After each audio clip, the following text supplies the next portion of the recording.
Odegaard lifted up here towards Martinelli!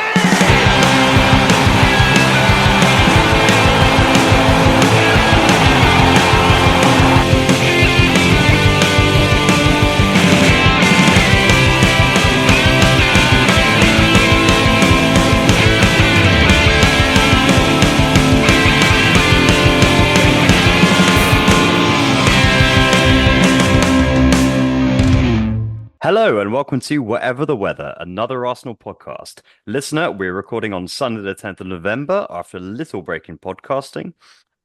Since we've recorded, the Arsenal have won 3-0 at Preston, lost 1-0 at Newcastle, lost 1-0 into Milan, and today we've drawn 1-0 at Chelsea, and we're just about to head into yet another international break.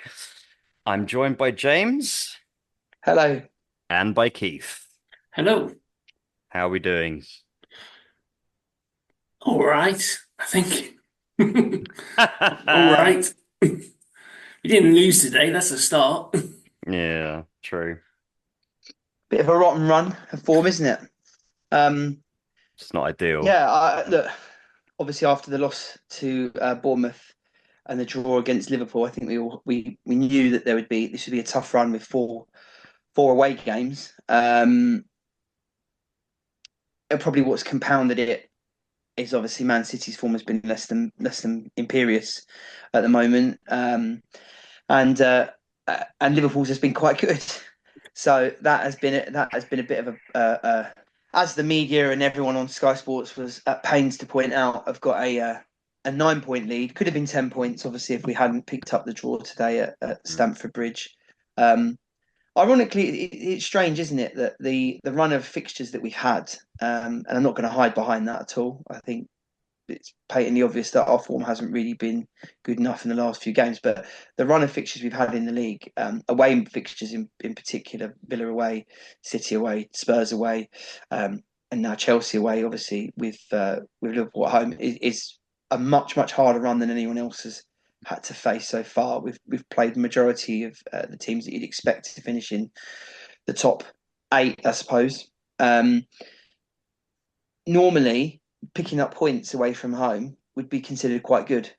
You'd take the draw at Chelsea, you'd take the draw at City even. But now, obviously, the rhetoric is that's it's points dropped, and it's dreadful because obviously of the absolute stupidness that numbers that City have put up in the previous few years. In terms of today, the immediate reaction is it does that. I do actually feel like, completely at odds with what I've just said, I do feel a bit like it is 2 points dropped because I thought we were good enough in the game to have won it. Nonetheless, though, I think it was important not to lose, and the performance was quite encouraging from what we've had earlier on in this run. Oh, definitely.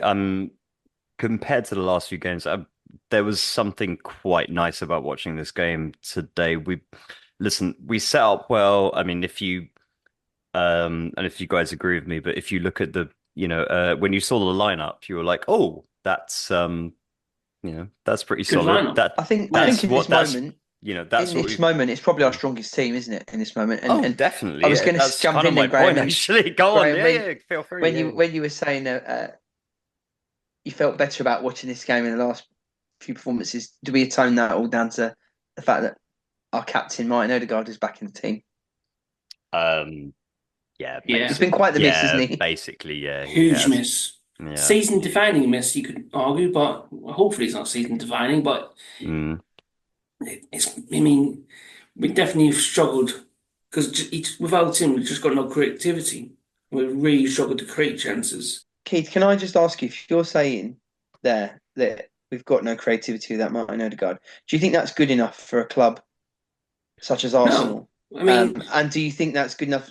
Sorry, before you come in and answer, that's good enough for a team that aims to win the league and a team that's had significant investment in it, that we've only got one creative outlet. Yeah, if obviously if we put Bukayo Saka to one side. I mean, you look at City and you take De Bruyne out. They still got loads of players. They've got Foden, Silva, Gundogan. Got all those little creativity players, and we've only really got Odegaard. I mean, Trossard's not a 10. He's either false nine or on the wings. I mean, we should have had backup to Odegaard, and to be honest, and Rary should have got more minutes in the last 2 months. Should have got a lot more minutes.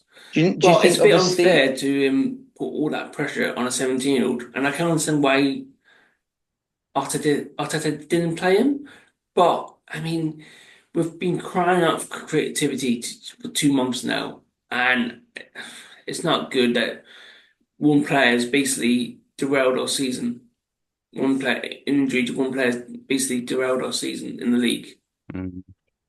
I found it Do quite you, interesting. I found it quite interesting today. There were a couple of moments, and I don't know if you noticed this when you were watching the game, but there were some points um, where Odegaard is like standing like just past the halfway line, and he's literally screaming for the ball, and he's like he's noticeably annoyed that the ball's not being passed to him, which is really to me is really interesting. And I said to the guys I was watching the game with, like, it's interesting. Look, when we've gone through this period where he's not been there, we've got used to playing in these certain patterns of play.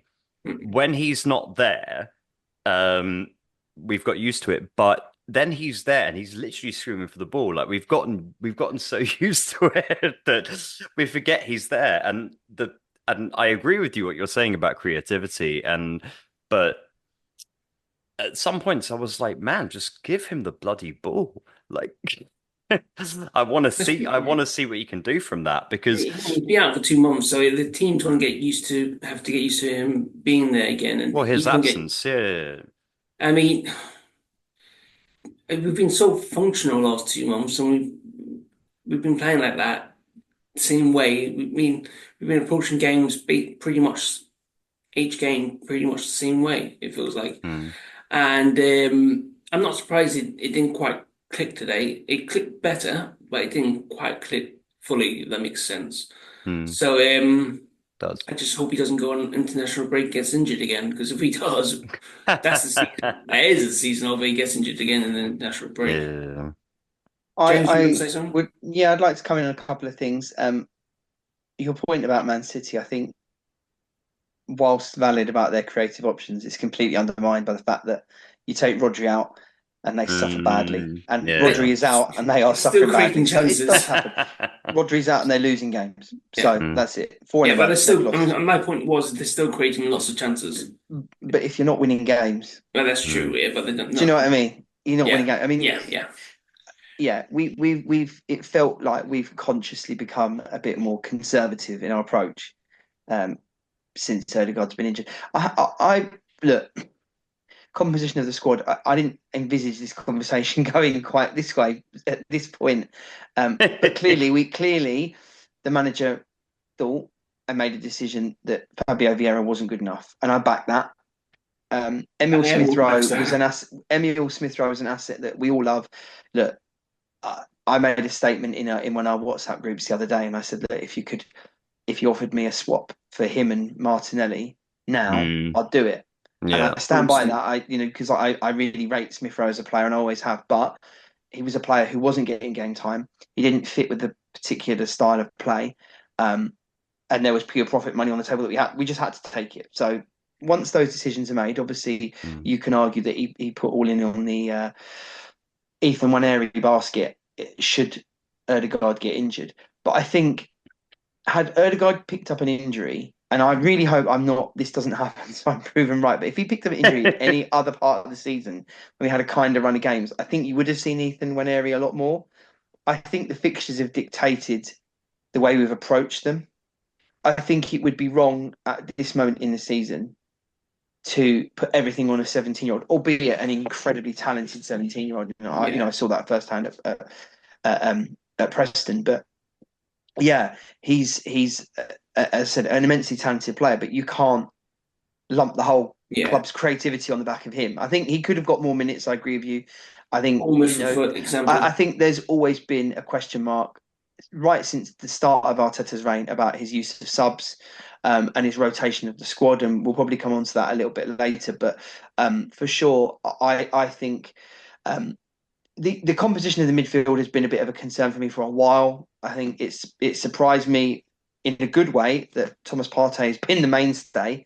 I didn't anticipate that before the Man, season began. he is having a season. Yeah, You know, well, he really it's the is first time having a he's actually season. playing. Like, He's actually yeah, playing. he's Yeah. doing incredibly well. Jorginho has become persona non Love to see grata, it. which is Mm, bizarre to me because I think he's a great controlling player and a mm. different option to have. I was surprised that he Zinchenko didn't play likely. today, actually. Yeah, I think Georgie. Zinchenko similarly as Um, well. Zinchenko's another player who can control the game. He can step into midfield.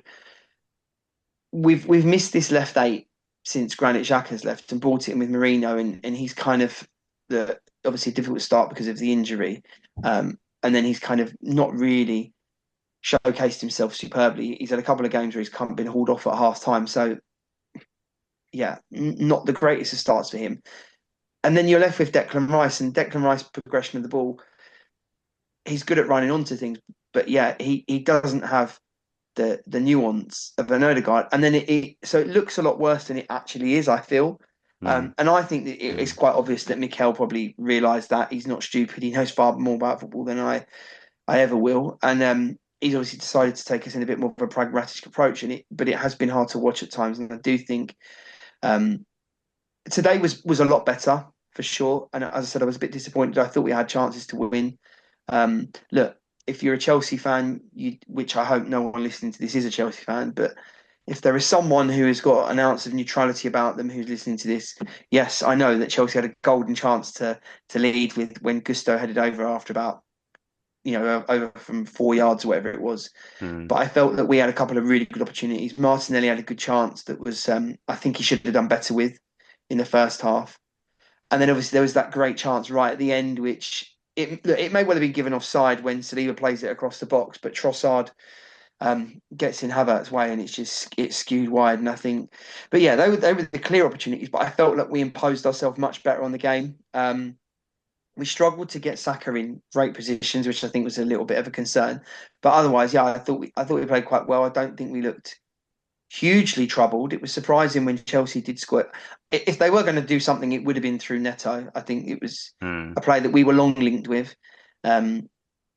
Disappointing that I would have thought it would have been a chance where it would have come more off the flank, but yeah, he obviously got that break in centre midfield. We And switched off for a minute, didn't we? hit a Just good switched shot in, off. but much more encouraged from today's game. And I think my summing up of today's game, I said, a bit disappointed that we didn't get the win, but ultimately, a point in the bridge is not really a bad thing. I think it's 6 years since we've lost a game there, which takes us back to the old days, which is brilliant. And yeah, we're going to the international break and hopefully can reset and regroup. Mm. Well, as I said at the top of the podcast, if we sort of look at these things in reverse, so we drew 1-1 at Chelsea today. We had the 1-0 loss at Inter and the 1-0 loss at Newcastle before that. So, I But think those things are sort of had taken the I air think, out of us a yeah, little bit, and for sure. you know, You know what I'm going to say about the Inter one, don't you? yeah, go on. No one understands the fucking Champions League. No one knows. No one really knows this whole league table thing. I don't think anyone aren't Real Madrid like 15th or something like that in it. and Brest are top, aren't they? Yeah, it's bizarre. Like no Brest one really are knows. top. I think Brest are. I think they're fourth. I think Brest are They are fourth. Brest are fourth. But Yeah. I think the thing is with in all seriousness with the Champions League is that it might even take a year, for this for people to really understand the significance of the group of the league phase. Mm. And obviously we don't want to go into a playoff, which obviously if you don't finish in the top eight you would. But because there are so many games left to play in this expanded league phase that's replaced the group phase. God, it's a mouthful to get this out. I know. Because they've replaced that, it doesn't feel like there's instant jeopardy, which there would have been in a group. Because in a group, you can see the table and you think, oh, well, if we don't win this home game and we don't win that away game, we could be in a bit of trouble. Whereas I think because there are so many games left in this league phase, it doesn't feel like the jeopardy is there just yet. But that's the thing I was thinking about this. Like, you could look at it in one of two ways. You can say, well, the jeopardy isn't there because we would know at this point if you were going to qualify. Well, you would be on course, yeah. Yeah, You're or on at least track. you have Yeah, some kind of idea. yeah. Whereas with this, Inclination. whereas with this we don't, and I don't know if that's a bad thing or not. Like I think it's great for uh, the. It's great for the. you know, It's great for some of the smaller unfancied teams. So, like as mm, Keith mentioned, Brest there, mm. Lille as well. I think those sort of sides have had a really But good go at it. do you know what's quite? Yeah, but the thing is, Celtic as the well. thing that's really funny is, that you mentioned that, teams that you would expect to be like running away with it when you had the original sort of, four groups of four rather, like at this Groups of point, eight. Groups of eight, but yeah, I know what you mean. you know what I mean? Like, sorry, groups of eight games, but yeah. Yeah, But at this point it's just mad. Like yeah. The reason why I mentioned the formatting of it is because I think that look, it was quite clear that Inter rotated quite heavily hmm, on Wednesday. We didn't. I think we went down the approach that we're going to try and play ourselves into form, and quite clearly that didn't work. But it was strange to me in that it didn't feel to me that wasn't a game where I felt, oh my God, that's such a big loss. Like we could really struggle to get through now. If we'd have hmm, won, it would have been great because you win in the San Siro, and it would have felt like, yeah, it's a bit of a scalp. But hmm. I think it's quite easily brushed off. Mm. Um, the performance in that game was a lot better. Obviously, there was a lot of the stats come out about RXG in that game and the crosses and the territory I and mean, field tilt and all this kind of there stuff. were a A lot lot of of crosses. crosses. Yeah, I mean, yeah, Inter a lot of Milan love the crosses. 30, crosses. 30, Um, 36, I think. but it was a game that where Yeah. it was a game that it didn't feel like there was a huge amount that happened. It was quite stop start. We all commented on our WhatsApp group that there seemed to be a lot of breaks in play for free kicks and fouls. Mm, I mean, yeah, There was but it no was rhythm to it. ridiculous. Yeah, there was no rhythm to it. mm. Um, we looked a bit disjointed from an attacking point of view. Obviously, quite clear. Declan Rice was missing, obviously, from the midfield. Marino, as we said, got pulled at half time. Didn't Mm. good. It didn't feel great. But It James, almost felt do as you if the think? team had half an eye on Chelsea anyway. But James, do you think that's a consequence of the way that the league has been reconstructed, or do you think that's just how we played on the day? Because I mean, listen, like if you look at the 36 team Champions League Yeah, table, like there's a lot on it.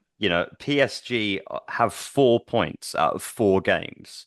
Yeah, Like this is the kind of the point I'm trying to make is that I'm I not I I'm not sure which format is better, but in a yeah way, it's kind of interesting because if you still had if you still had the four team 8 games sorry 6 teams tables, then it wouldn't look like this.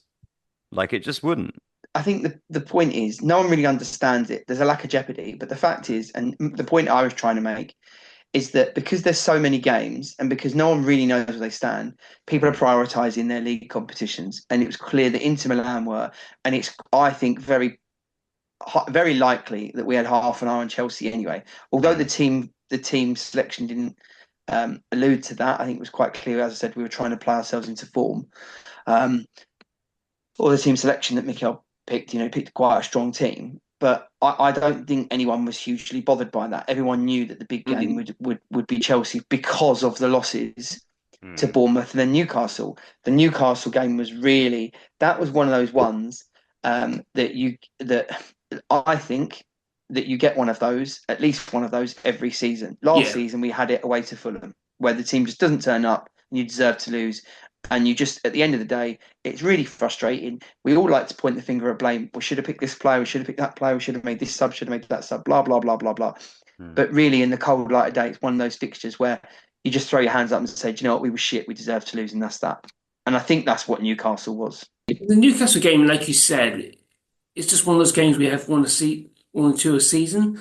And I mean, I saw the highlights of the game. I didn't watch the whole game, if I'm being brutally honest, but going by the podcasts and what I saw on Twitter and what other people have said, we never looked like we were going to score that day. And obviously Declan Rice had that chance, but we didn't really deserve anything from that game. Newcastle didn't really do anything too amazing. And it seemed like we started off against Inter that same way. We started off slowly against Inter, but then I thought we actually controlled the game. We had controlled the ball. Inter didn't do nothing in the second half, but we just didn't have any creativity. And again, like I said, subs were too late. Same with the Late coming, yeah. yeah. I mean, Mm. he had one sub by the 79th minute. That was just too slow. I mean, and where he should have been on at least 15 minutes earlier. He did bring It's, on Gabriel Jesus at half time. yeah, but that's one sub to the 79th, 80th minute. I just think he And also could have made it that was a quicker. necessity rather than a choice, I think. Yeah. Mm. So Newcastle game, there's not much to talk about it, let's be honest. It was pretty dour game and Mm. Newcastle just edged it, took the chance when they got it. That's it. They're like last year against Newcastle, they only had 1 or 2 chances. No, that's Right. something they need to do it Yeah. again. Yeah. I felt a little bit like that sort of performance or that sort of result has been in the post. Remember, Yeah, if you think back to when we played Aston Villa away, we could have quite easily been 2-0 down had Ollie Watkins scored 2 really presentable chances. that's And true. it's do you know some of those away games where the first goal, I know it sounds so obvious to say it, like shock horror, goal in football match is really important. But so often those games, it feels like the first goal makes such a difference. And even the Bournemouth game, I mean, Keith, we mentioned it a lot when we spoke about that. If Martinelli had scored that chance and we go 1-0 up rather than Bournemouth go 1-0 up, regardless of the fact we had 10 men, it probably would have been a different outcome. I think Um, if Martinelli scores that goal against Bournemouth, we keep that 1-0. I mean, we yeah, there you go. Yeah, Bournemouth didn't. exactly. It's not like Bournemouth were peppering our goal. It's not like when we played Watford 3 or 4 years ago and 4, 5, 6 years ago under Emery when they had 35 shots against us. Mm. Bournemouth had like the penalty and 1 or 2 shots in the second half. That was it. Newcastle didn't really do much. They scored the goal and that was it. Yeah, Yeah, that was about all they took the one clear cut chance they truly got, and we didn't against Bournemouth. Inter Milan again. They had one. I mean, Dumfries hit the bar in the first few minutes, and then they got a penalty, and they just defended it. They did nothing in the second a half. fortunate penalty. Nothing. I A fortunate mean, penalty. by the letter of the law, it's a handball, but it's ridiculous because it literally just was from 2 yards away. What he literally had no time to do it. Now you can Apparently in say, the Premier League that wouldn't have been given. The well, rules are slightly different applied in the Premier League, but Yeah, yeah. the that's fuck true. knows the Premier League. I mean, they change it weekly, don't they? And it depends who's refereeing, and who's on VAR, and who's. I mean, don't get me started. But I mean, fortunate penalty, but we should have got at least a draw of that Do you think we should have had a penalty when. where Marino was taken out by their goalkeeper? Yeah. Was punched in the head. Oh Do you yeah, think that was a penalty? I would say so, yeah. Well, I think But Mikel. Do you I think? Do you think it's Mikel, the type? Mikel keepers said don't if get that. you- Mikel made the Mikel point said if after you the give one, game, you get didn't it. he? Well, you Yeah. say that, Keith. Chesney Well, gave one away like that against Argentina in the World Cup. I remember. Well, I mean, Onana against Wolves, Yeah, not yeah, this that's season, true. last Yeah, that's season, true. took someone out and they didn't get a penalty. Wolves. Yeah, that's true. Yeah, I mean, I'm not. it's a very strange one. It's almost I'm like pretty the sure. goalies get a free I'm hit. pretty sure. Well, I know that the rules for goalkeepers are slightly different in terms of fouls, and I can kind of understand why they are. But there is surely there has to be a thing where you're like, well, if you punch somebody in the head, then that should. I think the way. Do you know what? Like, that I was should be listening the to someone. the I think it same, was. like. I think it might have actually been Gary O'Neill was talking about it after that Wolves decision that Keith just mentioned there. I think he was saying if it's a defender and the defender goes to make a block or a sliding tackle and then just misses the ball, but takes out the defender or the attacker, sorry, it's a penalty, right? So what difference is it? The cross comes in, the goalkeeper misses the ball and takes out the attacker. Surely it should be a penalty. It's exactly the same thing. Actually, I think. So I think by that logic, I asked the question just to get your kind of viewpoint, but for me, I think it should have been a penalty. We should have had a penalty. I wasn't hugely the penalty that we gave away. I wasn't hugely crossed by it because, like Keith says, unfortunately you can't really say the hand was in a natural position. Although it was look, the ball was going nowhere. and Yeah, he it was couldn't do very much unlucky. about it. Very It was unlucky. it was a handball, Well, I don't know. Like and Spurs, I've seen handballs given for less than that. Spurs had a goal disallowed today because of a ball to a hand that went into the goal. But So, I think, like we were saying, the Premier like, League apparently the Premier League do apply the rule differently. well, I tell you what. Leaving aside the Premier League and the Champions League, we had another game against the mighty Preston, the other Invincibles, which James went to. Yeah, so I did. Almost 6,000 other Gooners made the long drive up to Preston a couple of Wednesdays ago. Amazing. Yeah, it was for me great to go to a new ground, quite historic, famous old ground. Yeah, and as you say, to see the other Invincibles, which was a nice touch. They put on Invincibles lager and served it in cups with Invincibles blazing down the side. Lovely. With the Preston and Arsenal logos. That was a nice touch. Yeah, look, it was what it was. It was a League Cup last 16 game. I expected us to win regardless of what team he put out because Preston are struggling in League Two or League One. But I was quite surprised at how strong we went. I did not expect. The thing is, were you Kai though? Havertz and Bukayo? No, I was. I wasn't surprised. I was. I wasn't surprised at all. Like he always goes strong. Like he went, yeah, but it was exceptionally strong. You know, Saliba obviously played the full game because he was suspended against Liverpool. But that may have been a punishment for him. I don't know. But to see, yeah, Yuri and Timber play, to see Thomas Partey come on, Bukayo Saka come on, Kai Havertz come on. Not sure that was necessarily needed. Martinelli started. I would have liked, I thought that game was really, in an ideal world, that's to get vital minutes and form into the legs of the likes of Gabriel Jesus and Jorginho, Zinchenko, Kiwi, those sorts of players. A few of them, Sterling as well. Yeah. A few of those guys obviously did play. Sterling was really unlucky not to get on the score sheet.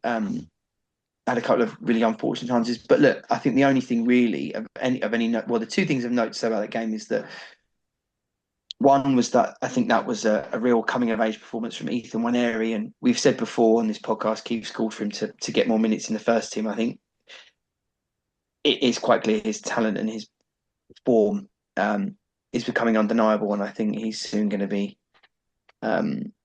Yeah, I don't see how you can not pick him. To be honest, we're going down that route with him, and I think in the second half of the season you'll see.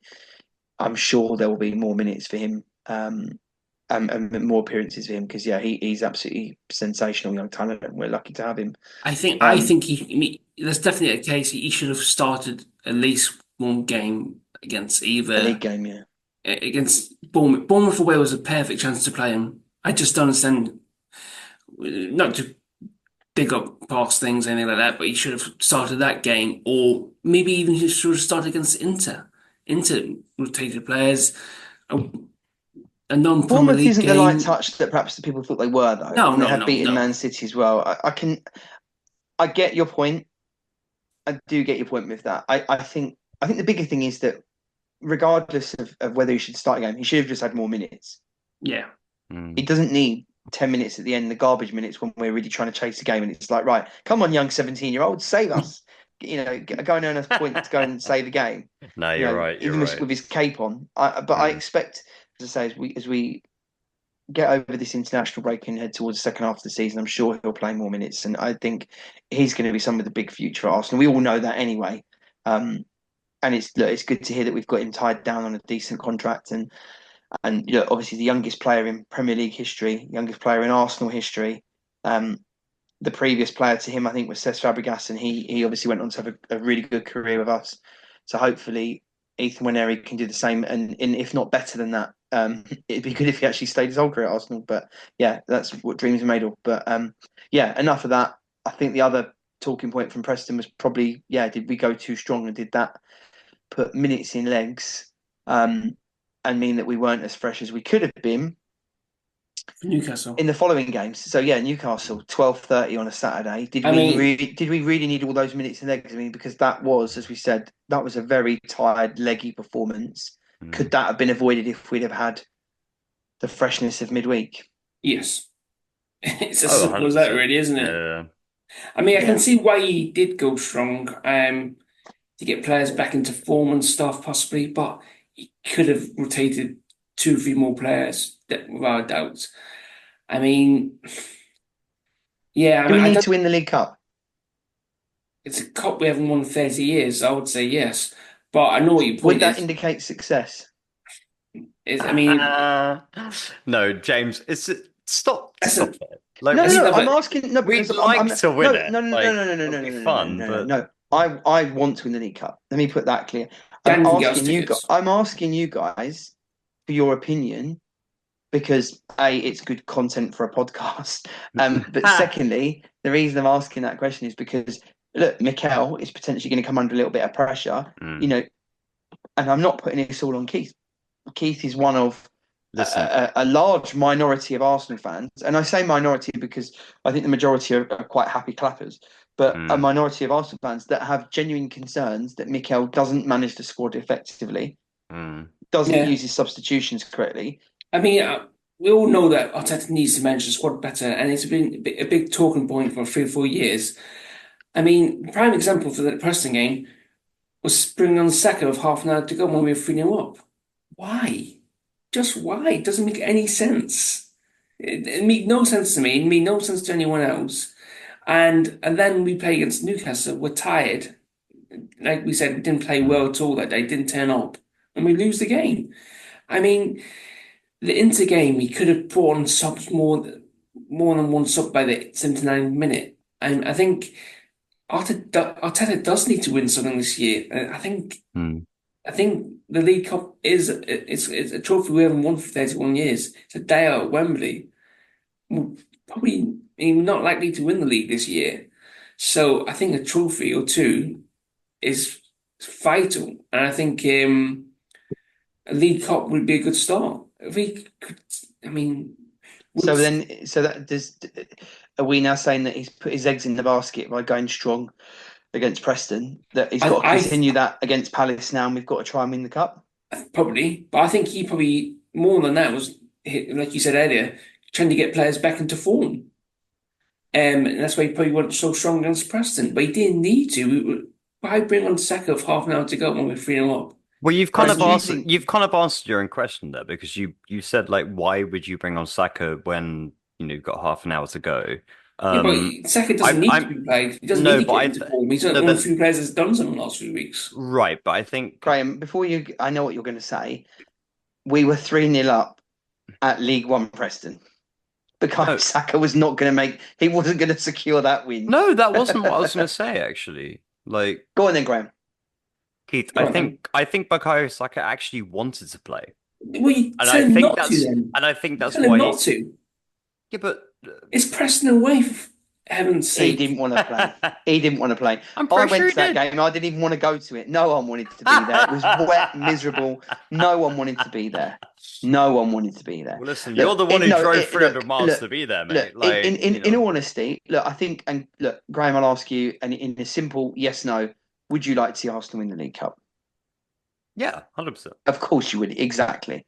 We all would, right? Mm. But my point, the reason why I mention that is that would a League Cup win quantify as some sort of success? Would that buy Mikel a bit of time? Are we in that sort of realm where that's what we've got to do? I mean, we get a lot of Man United fans that talk about Eric Ten Hag, but If ultimately that Arteta didn't did, save him from the sack, did it? if Arteta doesn't win the FA Cup in 2019, he doesn't survive 8, 9 months later. He'd be out of a job. That's true, but The in FA Cup bought him 2025, another Keith, 2, 3 seasons. it And definitely bought him. It definitely bought him. a I season. completely agree. Completely Yeah. agree. But Keith, I guess the question then is: so in June 2025, when we look back on this season, League Cup or no League Cup, where do we stand? Like hypothetically, where would we stand if we don't win anything? Let's assume we get in the top 4, but we don't win anything. Where are we at then? That's regression, isn't it? You would say. Yeah, No, and if we're we not win the going League forward. Cup, is that progression? I don't know. It's so difficult to answer that, right? We don't have the crystal ball, but if you did have, do you think we've put ourselves in this. Look, to be honest with you, if Mikel set his stall out and said, you know what, the League Cup doesn't matter, I couldn't care less, and put out a team of under 17s against Preston, and whether we win or lose, I wouldn't care because I'd be like, do you know what, fair enough, we've got bigger fish to fry, fine. And you put all your eggs in the basket of right, we've got to win either the FA Cup or the League or the Champions League. Graham, Where are we? Where are we in the league? Are we fourth now? We're fourth. Okay, right, I'm going to ask. We're fourth. The thing that's really We're mental. joint with Chelsea, aren't we? Well, we're not only joint with Chelsea, which is the mental thing. So Don't say 4 points. Man United are only 4 points behind. no, I keep hearing that. So we're on 19 points. The goal with a goal difference of 6. Nottingham Forest have 19 points with a goal difference of 5. Brighton are on 19 points with a goal difference of 4. Just before we get in, And that's the only reason Can I we're just say- fourth. just to point out, right? Just as a not podcast talk, but isn't it quite refreshing? And it won't end that way, but to see Forest, Brighton, and Fulham in the top 8, It is really funny.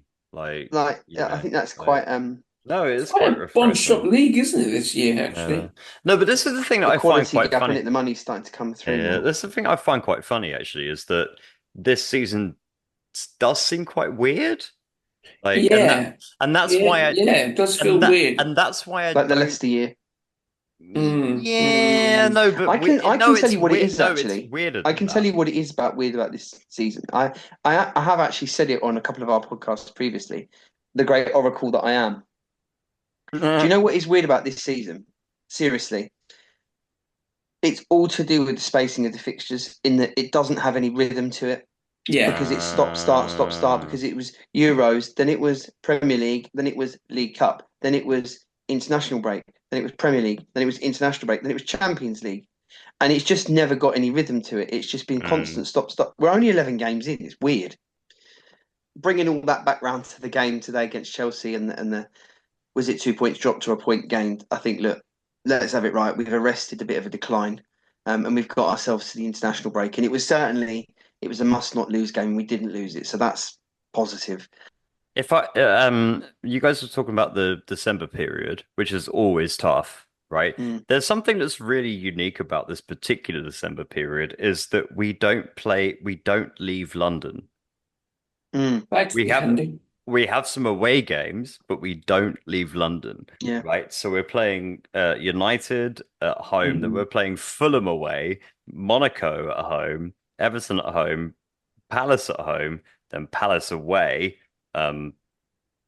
Because and then Ipswich at home. So we're for the entire month of December, we don't have any away. Well, we have away games, but we're in London. So we're not doing these. Can only be a good thing. Yeah.